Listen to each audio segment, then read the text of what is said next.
أما إن كانت هذه الآثار ظاهرة التجسيم لأشخاص فعليك أن تطمسها. ما قلت أبدا بتحطيم الآثار، فعليك أن تطمسها.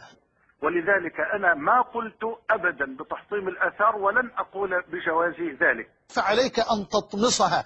ما قلت أبدا ولا أجيز أبدا تحطيم الآثار. فعليك أن تطمسها. حتى وإن كانت تمثل شخوصا، نعم، طالما أنها لا تعبد من دون الله فلا تكون لها قيمة دينية ولا شيء.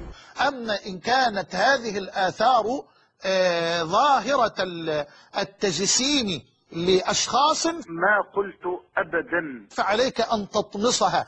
وما كنا أبدا ممن يدعون إلى تحطيم الآثار. فعليك أن تطمسها.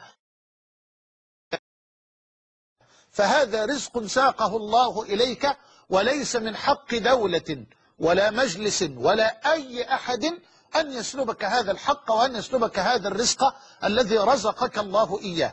إذا رأت الدولة أخي الكريم أن الآثار لا تدخل ضمن ما يسمى بالركاز عند جماهير أهل العلم، باعتبار أن الآثار إرث حضاري للبشرية كلها، أيوة، وليست ملكا لمصر، إنما الآثار هي ملكية عامة، فهذا حقك ورزقك ورزق ساقه الله إليك، ولا إثم عليك في ذلك ولا حرج. أؤكد أنه لا يجوز لأحد أن يتاجر بهذه الآثار بيعا ولا شراء ولا سرقة ولا تهريبا. فهذا حقك ورزق ساقه الله إليك، ولا إثم عليك في ذلك ولا حرج. لا يجوز لأي أحد عثر على أثر من هذه الآثار أن يتاجر فيه أو أن يبيعه، وليس من حق دولة ولا مجلس ولا أي أحد أن يسلبك هذا الحق وأن يسلبك هذا الرزق، وإنما يجب عليه أن يتواصل مع الجهات الرسمية المختصة